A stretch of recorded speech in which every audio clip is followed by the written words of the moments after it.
Hallelujah, जय मसीह की, praise the Lord, a very good morning. आइए आज के इस दिन को हम परमेश्वर के सामर्थी हाथों में दे। प्रभु यीशु मसीह के सामर्थी नाम के द्वारा, जिस नाम के द्वारा हम पाप, अंधकार, मृत्यु के राज्य से और शैतान के हाथों से हमने छुटकारा पाया है। हम परमेश्वर की हुजूरी में आए। आज हम परमेश्वर की संतान हैं। हम उनके वचनों को पढ़ें और परमेश्वर की इच्छा पर चलने वाले हों। आज का जो वचन है मरकुस की अंजीर उसके 7 चैप्टर से है। 24 टू 30 वर्स को पढ़ेंगे और यहाँ पे देखते हैं कि यीशु मसीह सूर और सैदा के देशों में आते हैं और एक घर में जाते हैं और वहां जाकर वो चाहते हैं कि कोई ना जाने, परंतु वे छिप नहीं सके वहां पर, क्योंकि तुरंत वहां पे एक स्त्री जिसकी छोटी बेटी में अशुद्ध आत्मा थी उनकी चर्चा सुनकर आई और उनके पांव पर गिरी। वे यूनानी और सुरूफिनी की जाति की थी और उसने उनसे विनती की कि मेरी बेटी में से दुष्ट आत्मा निकाल दे। उसने उस औरत से कहा, पहले लड़कों को तृप्त होने दे, क्योंकि लड़कों की रोटी लेकर कुत्तों के आगे डालना उचित नहीं है। उसने उसको उत्तर दिया कि सच है प्रभु, तो भी कुत्ते भी तो मेज के नीचे बालकों की रोटी का चूर चार खा लेते हैं। तब यीशु मसीह ने उस औरत से कहा, इस बात के कारण चली जा, दुष्ट आत्मा तेरी बेटी में से निकल गई है। और उसने अपने घर आके देखा कि लड़की खाट पर पड़ी है और दुष्ट आत्मा निकल गई है। हालेलुया। इस वचन के पढ़े और सुने जाने पर प्रभु आशीष दे। आइए हम इन वचनों के द्वारा हम देखेंगे कि यीशु मसीह का यहाँ आना और उस औरत का यीशु मसीह को ढूंढना और अपनी बेटी के लिए जो वो रिक्वेस्ट करती है, इन सब के द्वारा हम क्या सीखते हैं, क्या हो रहा है यहाँ पे। सबसे पहले तो हम देखते हैं कि जो सूर और सेदा, टायर और सिदोन, ये जो देश हैं, ये अन्य जाति जो देश है, मूर्ति पूजक है और ये रिच सिटीज हैं, क्योंकि यहाँ पर ट्रेड होता है, बिजनेस होता है। और अगर यीशु मसीह यहाँ आए हैं तो उनका पर्पस है, बिना पर्पस के वो यहाँ नहीं आए हैं। और जब वो आए हैं तो वो एक घर में जाते हैं और घर में जाकर वे नहीं चाहते कि कोई वहां आए, परंतु वे छिप ना सके, लिखा हुआ है। तो यीशु मसीह का अब ऐसा करना भी किसी रीजन के कारण है, क्योंकि हम बहुत बार देखते हैं कि यीशु मसीह हमारे कई बार फेथ को देखते हैं, जैसे वो अपने चेलों के भी फेथ को देख रहे थे जब नाव में वो थे और नदी में तूफान आ गया था, पर यीशु मसीह वहां पर सो रहे थे। और यीशु मसीह के चेले जब आकर कहते हैं कि तेरे को हमारी चिंता नहीं कि हम डूब रहे हैं और तू यहाँ पे सो रहा है, तो यीशु मसीह ने पहले तूफान को शांत किया, लेकिन अपने चेलों को कहा कि तुम्हारे में विश्वास क्यों नहीं है। तो यीशु मसीह चाहते हैं कि हम यीशु मसीह पर विश्वास करें, उसको ढूंढने वाले हों, उसके पास विश्वास के साथ आने वाले हों। और यही हम उस औरत के बारे में देखते हैं कि वो जो औरत है वो यीशु मसीह को ढूंढ निकालती है।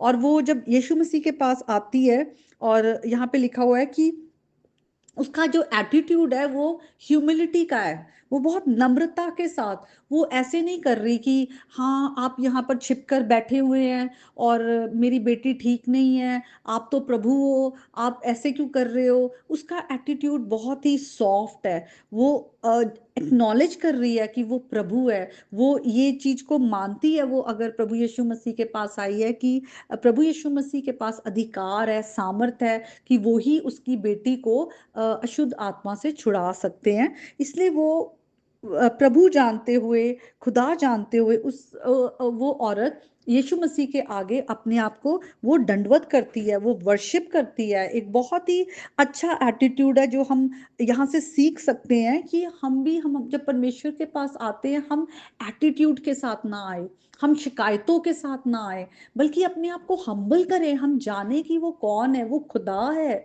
और हम उसके हाथों के बनाए हुए हैं। जो क्रिएटर है वो डिजर्व करता है कि हम उसको वर्शिप करें, उसको सारी महिमा आदर दे, उसकी हम स्तुति करें। तो ये हमें इससे सीखने की जरूरत है। और फिर हम देखते हैं कि किस तरह से लिखा हुआ है कि ये यूनानी और सुरूफिनी की जाति की थी और उसने उससे विनती की कि मेरी बेटी में से दुष्ट आत्मा निकाल दे। तो ये जो लेडी है ये ग्रीक है और जो रोमन प्रोविंस में सीरिया है, वहाँ की थी ये, वहाँ की जाति, उस जाति की थी। और ये यीशु मसीह से प्लीड करने लगी। तो देखो, सबसे पहले तो हम देखते हैं कि इसको एक टेस्ट में से होकर निकलना पड़ रहा है। पहले तो उसको यीशु मसीह को ढूंढना पड़ा। ढूंढने के बाद हम देखते हैं कि वो यीशु मसीह की प्रेजेंस में आई, और उसने पहला टेस्ट भी पास किया जब उसने यीशु मसीह को ढूंढ लिया।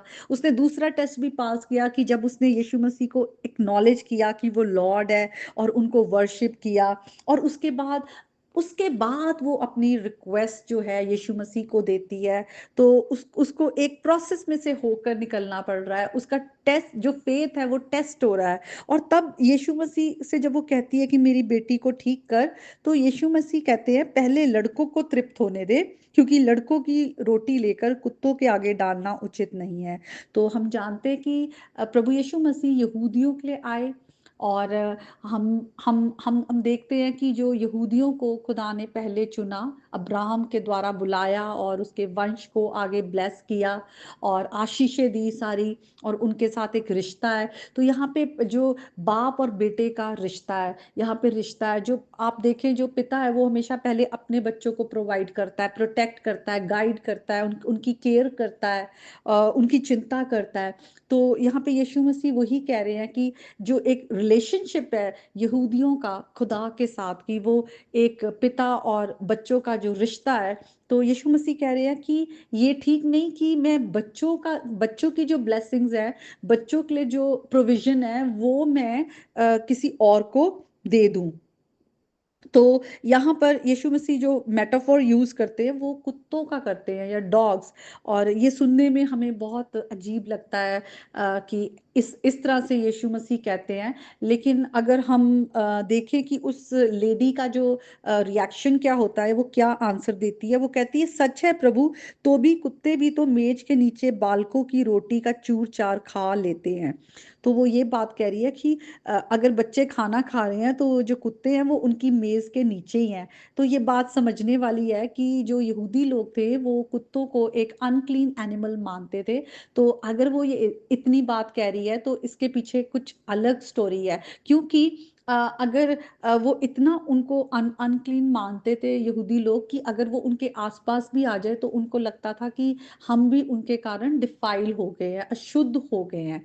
तो ऐसा हो नहीं सकता कि अगर यहूदी उनको बच्चे कहा जा रहा है, या बालक कहा जा रहा है, बेटे कहा जा रहा है, वो वहां पर खा रहे हैं और मेज के नीचे कुत्ते हैं, या वहां पे वो नीचे बैठे हुए हैं। वो कभी भी ये चीज को टॉलरेट ही नहीं करते यहूदी लोग। लेकिन यहाँ पे अगर हम देखें, यीशु मसीह जो वर्ड यूज करते हैं वो अलग है। जो ग्रीक में कुओन वर्ड है डॉग्स के लिए, वो एक अनक्लीन एनिमल जो नॉर्मल एक यहूदी यूज करेगा कि हाँ, ये अनक्लीन एनिमल है, ये साफ नहीं है, अशुद्ध है, और उससे दूर रहेगा। लेकिन यहाँ पर जो यीशु मसीह वर्ड यूज कर रहे हैं वो है कुनारियोन, कुनारियोन। और ये एक पप्पी या छोटे डॉग के बारे में जो है, जो घर में है, उसके लिए ये वर्ड यूज किया जा रहा है। और इसीलिए वो स्त्री भी कह रही है कि अगर वो बच्चों की मेज के नीचे है, तो जो टुकड़े भी गिर रहे हैं तो वो उसको खा लेते हैं। तो यहाँ पर वो औरत अपना विश्वास दिखा रही है कि उसको वो ब्लेसिंग्स चाहिए, जो बच्चों की ब्लेसिंग है, जो बालकों की ब्लेसिंग है, जो खुदा ने अपने लोगों को दी है। अब वो आशीषें, वो भी उसका हक जो है वो विश्वास के साथ ले लेती है, और वो अपने विश्वास का टेस्ट भी पास कर लेती है। और तभी फिर यीशु मसीह कहते हैं, इस बात के कारण चली जा, दुष्ट आत्मा तेरी बेटी में से निकल गई। और फिर जब वो अपने घर आके देखती है, तो उसमें से दुष्ट आत्मा निकल गई थी। तो विश्वास के द्वारा, वचन में भी लिखा है किस तरह से हम प्रभु यीशु के नाम में, हम सब अन्य जाति हैं, और हम सिर्फ विश्वास के द्वारा हम अब्राहम की आशीषों को पाते हैं, और खुदा में जब हम आते हैं तो हमें पवित्र आत्मा मिलता है। तो आज इस हम जो स्त्री है अन्य जाति से, हम इससे बहुत कुछ सीख सकते हैं। एक हम प्रभु को ढूँढे, ज़रूरी नहीं है कि अगर हम कुछ प्रार्थना कर रहे हैं और प्रभु यीशु हमें जवाब नहीं मिल रहा तो हमें गुस्सा दिखाना है या ग्रम्बल करना है। हमें अपने आप को हम्बल रखना है, क्योंकि ढूँढने वाले को मिलता है, माँगने वाले को मिलता है, ढूँढने वाला पाता है और जो खटखटाता है उसके लिए खोल दिया जाता है। तो ये आज का वचन है, इसके द्वारा आप सब बहुत आशीष पाएँ।